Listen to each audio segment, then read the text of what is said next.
Look at this. More December snow. It's awesome. It has me totally motivated to work on the $100 marketplace Colt. So today I've got all sorts of stuff to show you. We're going to go through a brake rebuild, chain case rebuild, driver rebuild, seat R&R, and I'm going to show you the first time this sled has been on the snow in over 20 years. So check it out.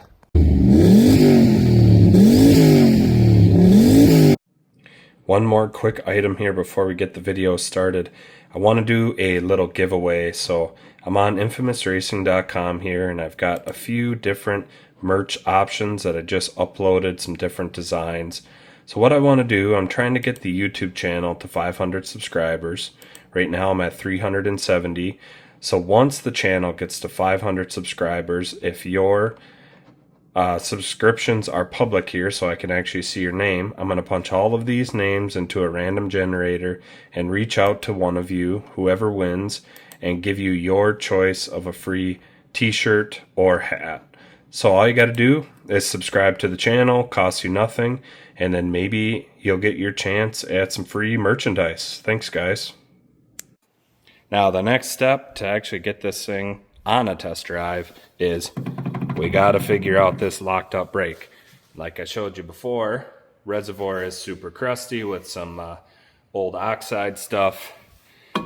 My plan now, like I showed you in the first video, I've got a whole gear case, brake, secondary clutch.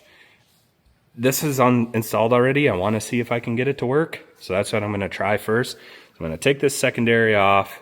Then it looks like there's a few fasteners back here to be able to get to the brakes. So let's check it out.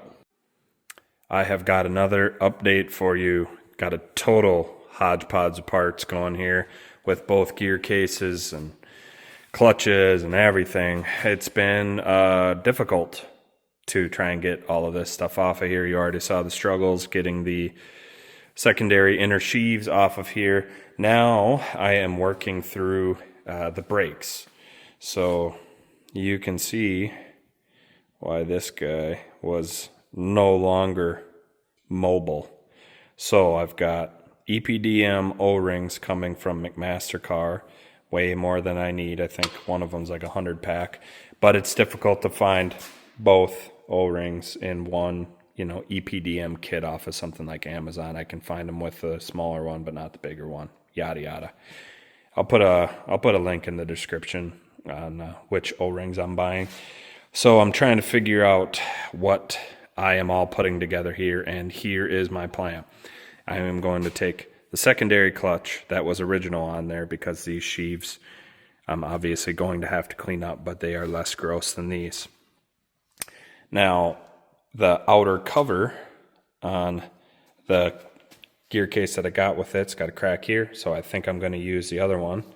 Well, I'm going to use the inner cover from the gear case that I got, because this is a much nicer surface where that brake rotor is. Now, if you compare that to the one that I got on here, well, obviously the brake pad, this is the brake pad, super nasty in there.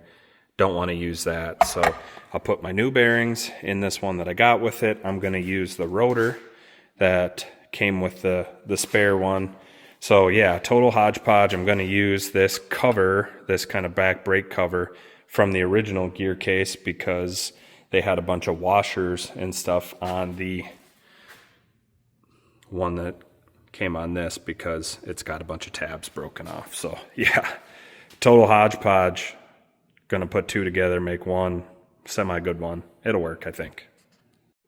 Now I've got this brake piston assembly all nicely rebuilt. So I went in here in the bore on both sides of this and cleaned it up with some 400 grit sandpaper, carb clean, wire brush, etc. Got all that nice and shiny again. The O-rings I used were both from McMaster-Carr, again EPDM. One of them is a 218, one of them is an 012. You're going to get way more than you need, but at least they have them. So I originally lubricated those O-rings with brake fluid. This piston didn't move back and forth in that bore all that great with the brake fluid. I ended up switching that over to some VR1 just on the O-rings, and then it moved really nice inside of there. So when Nutter uses the gear lube in his video, he does that for a reason. All right, so I got my new Chaincase bearings. This was right off the Polaris website. They are an NTN bearing, so they're a good one. Here's the part number. I'm just using my little bench press to get them pressed into the Chaincase. Let's see, I've got a 1 5/8 socket. Fits pretty good around the OD. Make sure that you're pressing your bearings in on the OD, not the ID. And it should be pretty easy for you.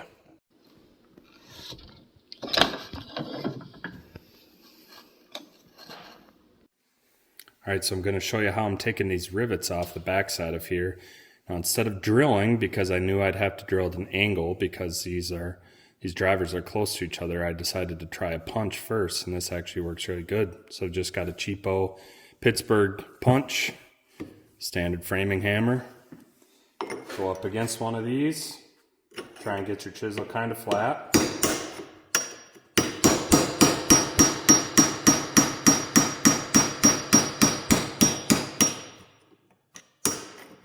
There you go. That's that. I take a punch, a little bit smaller than that diameter, and a punch through there really nice. Got another one down here. There you go, another one. Way faster than drilling. Then once you got them all punched through, this just lifts right off. Piece of cake. Oh, this is going to be my fancy tunnel replacement for all the rust. So this is 16 by 34 piece of steel. I'm going to use the factory fuel tank / seat holes up front. I'm going to silicone a bunch underneath, and then I'm going to put a few rivets and hope that they don't get demolished by the cleats on the track in the back. I'll prime this, paint it so that it's at least decent and lasts for, the next decade would be good enough for me. Basically a paint shop around here tonight. We have the tunnel protector in primer. I decided to throw a little rust reformer on the driver shaft before I put the new drivers on there. And then we got our new used 90s style Indy brake in primer as well. Pretty exciting. Well, I gotta say, this quick and dirty little tunnel cover here, I think turned out pretty good. So I've got it riveted on here, and then I've got the factory hold downs up front. Come underneath, you can see them rivets are just kind of barely poking through. I don't think I'm gonna have any problem with the cleats hitting them on the back especially. This is what I ended up using for rivets, if you're curious. All right, status update before I go any further. It's taken me a long time to get to this point, unfortunately, but I've got the Chaincase on. I haven't set center to center yet. I'll wait till I get a belt on there. I've got new bearings in here. I've got that gear tightened up to help align the new drivers that are in there. I've got the new bearing pressed into the brake, new brake pads. I've got the new O-rings and everything that I showed you already in there. I've got the new bearing on this side. So you put that bearing on first on the shaft. Don't tighten up the lock nut collars until you tighten up the gear on the other side, because that is what sets your driver center to center distance underneath there. So I've got that gear tightened up. So I went under there and tightened up those two Allen head screws on the shaft.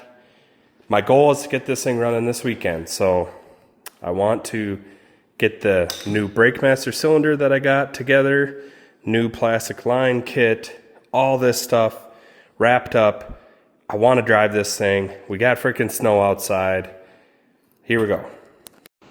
Well, now that I got this cleaned up with a little bit of steel wool, it's going to go in the freezer. Try and make that bearing press a little bit easier. So I found one little discrepancy here that you guys might find if you're doing the same. Now, I didn't have a picture when I was putting this crankcase back together of what the gears look like when they were inside of there. But I was looking at my manual when I was putting it back together, and there you can see that flange is facing out like this. But if you put your top gear together with your flange out, that'll actually contact the inside of your crankcase when you go to tighten this bolt up. So the flange is in.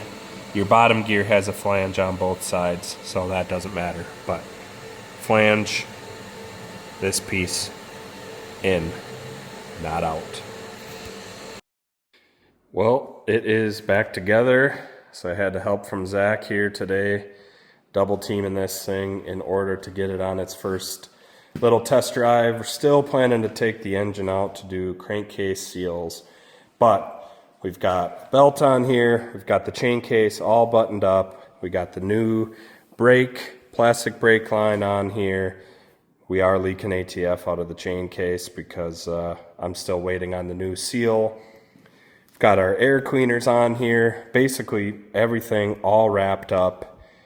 Jonesing to take this thing for a test drive, and now is the time. I got it out of the shop here. Idling really nice.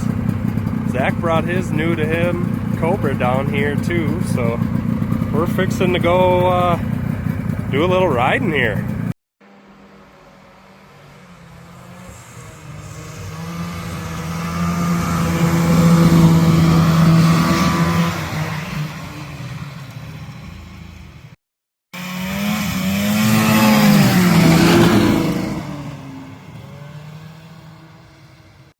Here he comes. Look at that thing, $100 marketplace sled. She's running again after 20 years. Well guys, here we are. The first real test. Decided to do a little ditch banging here. Make sure she's running good. Staying off the trail, of course. I tell you what, we're about 5 miles into this and this thing's running great. It's a blast. Really happy. Well, we got the sleds fired up this morning. It was a brisk 0 degrees outside. Both of them fired right up. We made it 3.4 miles down the ditch to the local outpost bar and grill. Had ourselves some lunch and just made our way back home. So about a grand total of 8 miles on the sleds. No breakdowns. A little cold, but they're running nice.